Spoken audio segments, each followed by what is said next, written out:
یہی بات ہے جو علامہ اقبال نے کہی کہ یہ جو کشمکش ہے حق و باطل کی، ستیزہ کار رہا ہے ازل سے تا امروز، چراغ مصطفی سے شرار مولابی. لیکن یہ جو جنگ ہوتی رہی ہے خیر اور شر کے مابین، کبھی وہ موسیٰ اور فرعون کا معاملہ تھا، کبھی وہ ابراہیم اور نمرود کا معاملہ تھا، اور کبھی اور شیطانی قوت کا کسی اور اللہ تعالیٰ کے نبی کے ساتھ معاملہ تھا. لیکن اس کا آخری دور آ گیا ہے، وہی جو میں نے کہا اینڈ ٹائمز. اس اینڈ ٹائم کے بارے میں اقبال کہتا ہے کہ دنیا کو ہے پھر معرکہ روح و بدن پیش، تہذیب نے پھر اپنے درندوں کو ابھارا، اللہ کو پامر دیے مومن پہ بھروسہ، ابلیس کو یورپ کی مشینوں کا سہارا. آخری جو ہے یوں سمجھیے کہ اس کی سلسلے کی آخری جنگ کا وقت آ گیا ہے. شیطانی قوتیں ابلیس کی قیادت میں منظم ہے، بہت طاقتور ہے، ان کے پاس ٹیکنالوجی مشینوں کا سہارا، ابلیس کو یورپ کی مشینوں کا سہارا. ان کی اصل طاقت ٹیکنالوجی میں ہے، ان کی اصل طاقت اسلحہ میں ہے. لیکن دوسری طرف اہل ایمان کے لیے سب سے بڑی طاقت اللہ پر یقین اور اللہ کو بامردی مومن پہ بھروسہ، ایمان سے جو ثابت قدمی پیدا ہوتی ہے. اور آج جیسا کہ دیکھ لیا ہے، لوگ جو ہے حیران ہوتے ہیں کہ یہ افغانستان کے اندر یہاں تو گویا کہ انسان مرنا چاہتے ہیں، چاہے امریکی وہاں آئے ہوں چاہے نیٹو کے لوگ ہوں، وہ تو بچ کر لڑائی کرتے ہیں نا، اپنے آپ کو بچاتے ہیں. پہلے اپنے آپ کو بچاؤ پھر لڑو. اور وہاں ان کا معاملہ کیا ہے؟ شہادت ہے مطلوب و مقصود مومن، نہ مال غنیمت نہ کشور کشائی. انہیں تو بہت عزیز ہے، وہ تو سمجھتے کامیابی اسی میں ہے. منحصر مرنے پہ ہو جس کی امید، نا امیدی اس کی دیکھا چاہیے. اور نا امید کیا ہوگا؟ جس کی امید ہی موت سے وابستہ ہے. میری کامیابی شہادت ہے. تو ظاہر بات ہے کہ ایسے لوگوں کو شکست دینا کہاں ممکن ہے، اور نہیں دے پا رہے، قدر نہیں دے پا رہے. بہرحال یہ جو میں نے آپ کے سامنے نقشہ کھینچا ہے، تو یہ احادیث کی کتابوں میں بھی ملاحم، آخری دور کے ملاحم. یہ ملاحم کیا لفظ ہے اس کو جان لیجئے. لحم کہتے ہیں گوشت کو، لحم. اور ملحمہ کہتے ہیں قصاب کی دکان. وہاں گوشت کے بڑے بڑے ٹکڑے لٹکے ہوئے ہیں، وہ کاٹ کاٹ کر بیچ رہا ہے، تو یہ ملحمہ ہے، ملحمہ. اسی طریقے سے جنگ میں کیا ہوتا ہے؟ کسی کی ٹانگ اڑ گئی ہے، کسی کا بازو اڑ گیا ہے، کسی کا جو ہے کوئی اور جو ہے پیٹ میں آ کر کوئی بم کا ٹکڑا لگا ہے، اس کی آنتیں باہر پڑی ہیں.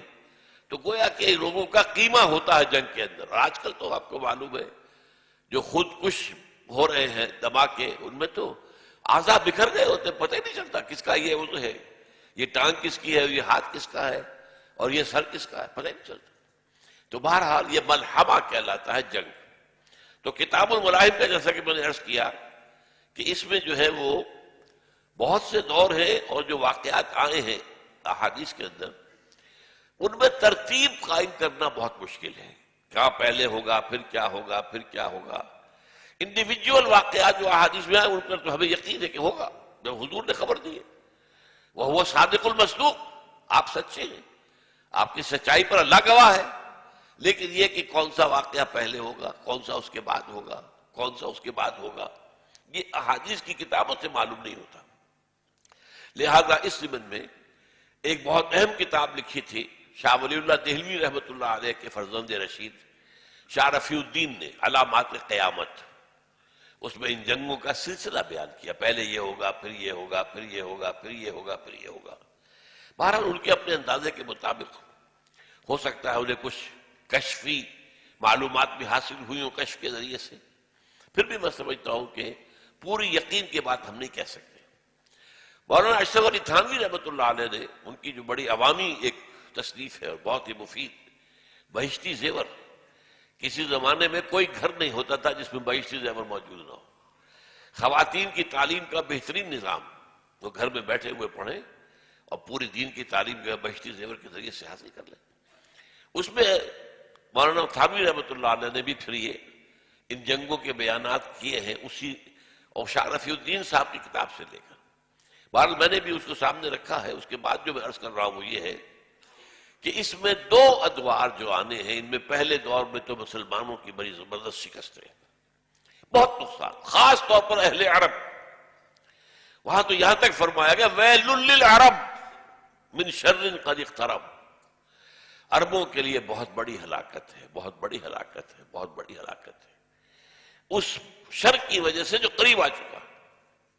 ایک موقع پر ام سلمہ رضی اللہ تعالی عنہا ام المومنین وہ حضور سے پوچھتے حضور جب یہ ہو رہا ہوگا عرب کہاں ہوں گے؟ تو آپ نے فرمایا العرب یومئذ قلیل، عرب بہت کم رہ جائیں گے، عربوں کا خاتمہ ہو جائے گا. عربوں کے لیے یہ پہلا سلسلہ جو ہے جنگ کا یہ بہت تباہ کن ہے، بہت تباہ کن ہے، بہت تباہ کن. اس کی وجہ بھی میں ابھی حدیث آپ کو سناؤں گا، آپ کو معلوم ہو جائے گا. جو فتنہ اس وقت سب سے بڑا ہے فتنہ مال، وہ عالم اسلام میں سب سے بڑھ کر جو ہے عربوں میں ہے. سعودی عرب کے دیکھیے عیاشیاں دیکھیے، ان کے گلچھرے دیکھیے. اور وہ ذرا فنڈامنٹلسٹ ملک شمار ہوتا تھا عربوں کے اندر، اب کو ایجوکیشن کی جو ہے یونیورسٹی وہاں قائم ہو رہی ہے. یہ شاہ عبداللہ سب سے آگے نکل گیا.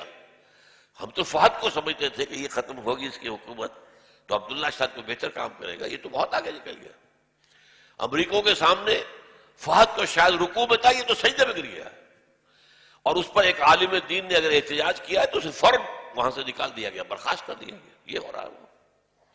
اب وہ معاملہ جو ہے جو مارکیٹس کے اندر متبوں کو داخلے کی اجازت نہیں ہے، یہ جو پہلے ان کے ہوتے تھے کہ لوگوں کو روکتے تھے، عورتوں کو روکتے تھے بے پردہ کیوں ہو، اور لوگ نماز کا پڑھنے کیوں نہیں گئے، کہا نہیں بس باہر کا مارکیٹ کے اندر داخل نہیں ہو سکتے. بہت برا حال ہے، بہت برا حال ہے. اور ایک حدیث جو حدیث جبرائیل مشہور ہے، بہت مشہور ہے، اس میں جب پوچھا حضرت جبرائیل نے حضور سے کہ مجھے قیامت کے بارے میں بتائیے، آپ نے فرمایا کہ قیامت کے بارے میں تو جو کچھ تمہیں معلوم ہے وہی میں جانتا ہوں. مل مسئول عنہا بعلم من السائل، جس سے سوال کیا جا رہا ہے وہ سوال کرنے والے سے زیادہ نہیں جانتا. تو حضرت جبرائیل پھر عرض کرتے ہیں اخبرنی عن اماراتھا، مجھے اس کی کچھ علامتیں بتائیے.